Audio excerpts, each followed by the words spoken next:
This is Inside Indiana Business Radio for the afternoon of Friday, February 23rd, 2024. I'm Kate Sharon.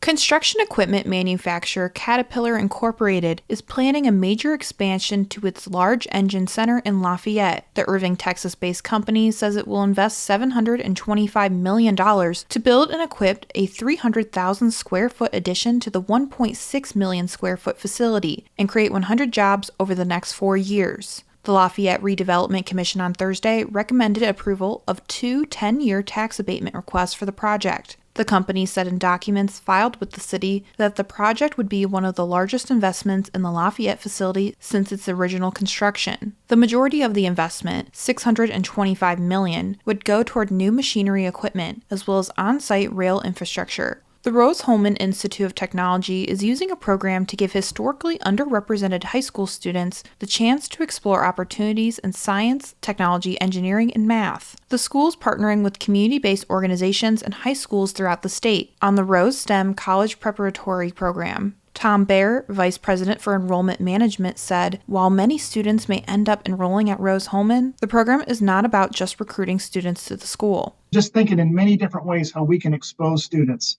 who, again, had not historically pursued STEM degrees, but think of ways that we can activate their interest and show them a pathway so that they know this is definitely in their future. Rose STEM is partnering with a number of schools and organizations in Indiana and Illinois to bring awareness of STEM career opportunities to students. A pair of companies based in Louisville, Kentucky, are planning to develop two industrial buildings at River Ridge Commerce Center in Jeffersonville. Summit Construction LLC and LDG Group have acquired more than 20 acres of land in the industrial park for nearly $2.3 million and plan to invest more than $21 million to build the facilities. The new buildings will combine for a total of more than 300,000 square feet of space. Summit Construction plans to begin site work by mid-2024. From the number one source for Indiana business news, this is Inside Indiana Business Radio. IBJ Media, Inside Indiana Business, and the Indiana Economic Development Corporation invite you to the Engage Indiana series, presented by CareSource, Indiana University, and Old National Bank. With an unrelenting focus on growing Indiana's economy, we'll dive into each region's unique challenges and distinct opportunities for growth. 9 regions, one goal. Indiana's bold future starts here. Discover more and register at ibj.com/engage. Another round of deadlines loom over the numerous bills still in limbo at the Indiana State House. Among the measures awaiting further action are those dealing with property taxes, 13th checks, foreign ownership of agricultural land, limits to the governor's executive powers, and expanded firearm carry rights in the state capitol complex. IIB's Alex Brown has more. The House has until Tuesday to vote bills out of committee and until March 4th to approve Senate bills in the full chamber. Senators must clear bills from committees by next Thursday and send them back to the House by March 5th. A handful of bills have already been approved and sent to Governor Eric Holcomb's desk. So far, the governor has signed into law only one, which rolled back state wetlands protections. On Thursday, the House sent another one his way, voting 53-34 to approve a measure that blocks cities and towns from banning the retail sale of dogs and adds breeder inspections and guidelines. Hearings are scheduled next week for several Senate bills in the House. That includes a GOP priority proposal, Senate Bill 2, to relax some staffing requirements for childcare workers in the hopes of growing the workforce.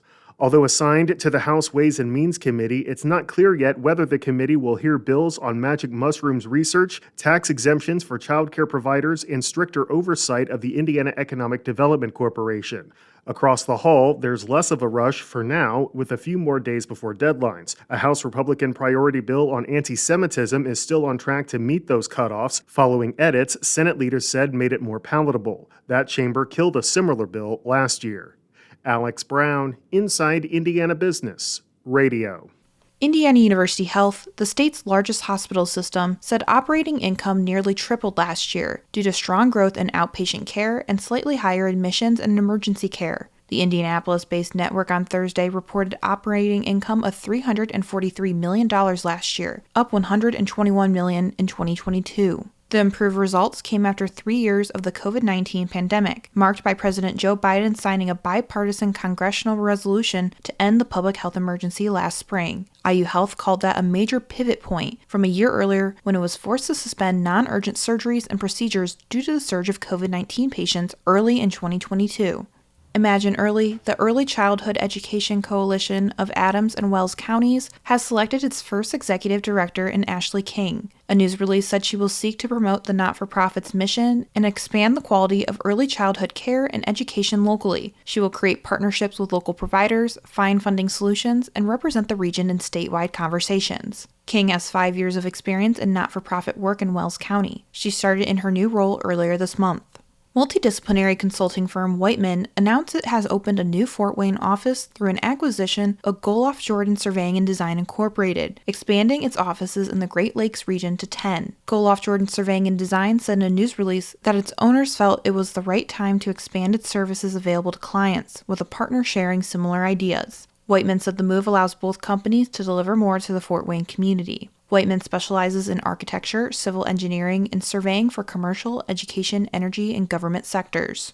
Jim Bullard, the inaugural dean of the Mitchell E. Daniels Jr. School of Business, is this week's guest on the Business and Beyond podcast with Gary Dick, presented by PNC, a weekly conversation with high-profile Hoosiers in business, sports, entertainment, and beyond. Available now from your favorite podcast provider. I'm Kate Sharon for Inside Indiana Business, Radio on Demand.